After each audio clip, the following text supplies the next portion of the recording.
Zakat artinya pensucian. Ada perbedaan antara zakat sama sedekah. Walaupun kalau kita bahas sedekah, zakat masuk di dalamnya. Karena zakat memang masuk dalam istilah sedekah. Tapi kalau kita ingin pilahkan secara istilah dan aplikasi dalam kehidupan kita, maka ini beda realisasinya. Zakat hukumnya wajib bagi yang mampu, sedekah selamanya hukumnya sunnah. Mampu atau tidak mampu, sukarela, sudah beda hukum. Ini ada syarat hartanya 1 tahun, bertahan dengan nisab yang sama. Syarat ini mutlak ya. Haul masa setahun harta kita yang ditabung dan investasikan. Dan dia harus kadar nisabnya terpenuhi, 85 gram emas. Kalau sedekah tidak ada syarat 1 tahun. Ibu dan bapak mau sedekah setiap hari boleh ya. Tidak perlu tunggu 1 tahun. Tidak ada kadar minimal 85 gram emas. Ini ada penentuan persentase 2,5%. Ini nggak ada penentuannya. Bapak ibu punya uang 100 juta mau disedekain semua silahkan. Nah ini beda di situ ya. Nah yang luar biasa itu akhirnya adalah zakat untuk pensucian harta, sedekah untuk memperbanyak harta. Beda fungsi. Jadi harus difahami baik-baik. Kalau memang beda fungsi ya. Nah kalau zakat juga bedanya sama sedekah, dia masuk ke item tertentu saja. Tidak semua barang dizakatkan. Ya, tidak semua. Emas dan perak iya masuk dalamnya uang kertas ya. Peternakan itu pun masuk di sebagian peternakan. Unta, hewan-hewan ternak ya, unta, sapi dan domba. Yang lain tidak ada zakatnya hewan dalam bentuk hewan. Seperti orang punya peternakan ayam misalnya. Dia nggak zakatin dari ayamnya. Tapi kalau unta, sapi dan kambing ini jenis zakatnya dari hewan itu sendiri.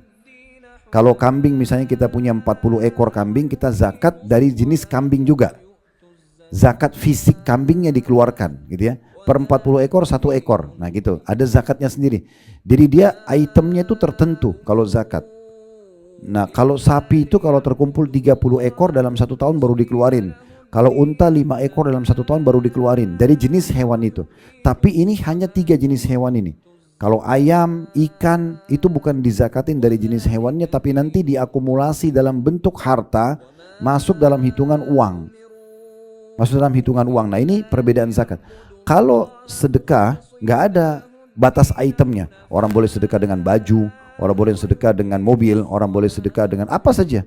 Ya, makanan yang kita masak masuk, lebih umum sedekah itu.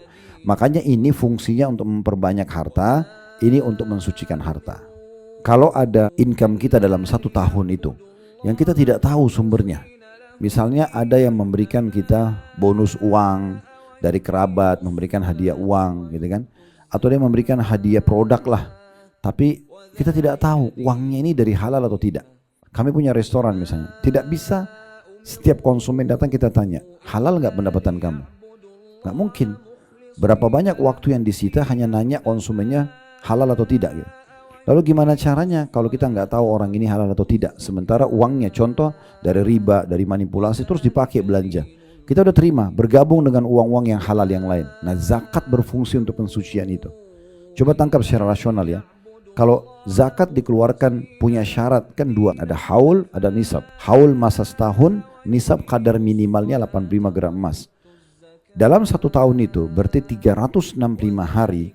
Bayangkan kalau kita punya 1 sumber income bisnis, setiap hari kita buka. Kayak kami restoran buka, nggak ada liburnya, gitu kan? Kecuali mungkin Idul Fitri, Idul Adha mungkin ya. Tidak semua libur-libur nasional pun kita tutup. Bahkan kadang-kadang libur itu digunakan momen justru untuk meraup keuntungan bagi pebisnis kuliner, gitu kan? Karena orang pada datang. Nah sekarang anggaplah 365 hari itu 300 hari aja yang kita buka terus non-stop. Berapa banyak konsumen yang datang? Berapa banyak omset yang sudah berputar di situ? Kalau kita mau real, kita mau apa adanya gitu akan sulit karena kita harus memilah nota mana yang income haram, yang mana tidak. Ya. Atau kita harus nulis iklan, tolong yang pendapatannya syubhat atau haram ya dilaporkan. Kita tetap terima tapi kita laporin. Itu tidak mungkin terjadi ya. Konsumen bilang, oh ya ini yang saya bayar tadi dari uang pelacuran.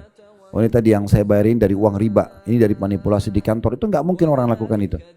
Nah sekarang kalau misalnya kita anggap dari 300 hari transaksi itu 50-50% aja, 50% halal, 50% haram. Karena misalnya kita buka di pusat kota, pusat kuliner misal, Kita kan tidak tahu, anggap 50%. Bayangkan Bapak Ibu sekalian, dengan 50% income haram yang masuk, Allah mengizinkan kita disucikan tanpa bertanya pada konsumen, cukup keluarkan 2,5% saja. Dari total income kita keluarkan 2,5%, yang 300 hari tadi yang kita buka hanya 2,5%. Artinya kalau keuntungan kita 100 juta, kita cuma keluarkan 2,5 juta sudah dianggap bersih semuanya. Itu kan sebenarnya ringan sekali, ya kan? Kalau mau bicara fair tadi saya bilang, kalau 50% ya sudah 50% kita harus keluarkan karena itu haram, kan gitu. Ini kita bicara di saat Bapak Ibu tidak tahu ya. Tapi kalau kita tahu orang yang datang ini dasarnya pendapatannya haram, itu beda. Itu kita harus keluarkan. Yang kita hitungin yang kita tidak tahu, konsumen secara umum datang. Nah seperti itulah. Apalagi dia sangat ringan, dikeluarkan hanya setahun sekali. Bukan setiap hari tutup buku lalu kita keluarin zakatnya. Setahun sekali. Jadi zakat bukan sebuah beban. Dua syarat ini mutlak ya. Haul masa setahun harta kita yang ditabung dan investasikan. Dan dia harus kadar nisabnya terpenuhi. 85 gram emas. Jadi kalau misalnya emas itu 1 juta, berarti 85 juta. Sekarang kan sudah 2 jutaan. Kalau 1 juta misalnya, berarti harus 85 juta income kita per bulannya stabil selama 12 bulan. Stabil. Baru keluar zakat 2,5%. Tapi kalau misalnya 6 bulan pertama dia stabil di 85 gram emas, di bulan ke-7 dia turun. Misalnya Bapak Ibu tiba-tiba butuh biaya rumah sakit, bangkrut usahanya, turun nih.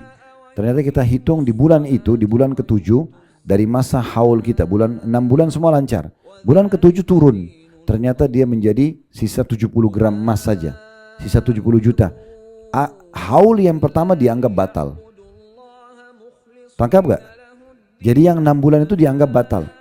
Seakan-akan kita nggak perlu ngeluarin zakat. Karena dia sempat turun dalam 1 tahun itu. Nanti kapan dimulai lagi haulnya? Kalau misalnya di bulan ke-8 atau bulan ke-9 stabil lagi 85 gram emas, itu baru dihitung haul bulan pertama. 12 bulan ke depan. Jadi dari sisi mana zakat itu berat? Setahun sekali, harus stabil, cuma 2,5%. Kan gitu ringan sekali. Plus dia mensucikan harta kita. Nah kenapa tidak mau dikeluarkan? Kenapa tidak dipedulikan masalah ini? Padahal manfaatnya buat kita sendiri sebenarnya, gitu kan? Firman Allah Subhanahu wa taala dalam surah Al-Baqarah ayat 43, wa aqimus sholata wa atuz zakah. Dirikan salat, tunaikan zakat. Dan ini bukan cuma Al-Baqarah 43, tetapi banyak ayat-ayat Al-Qur'an yang berbicara tentang salat umumnya dihubungkan dengan zakat, berarti menunjukkan pentingnya kedudukan zakat itu dalam Islam.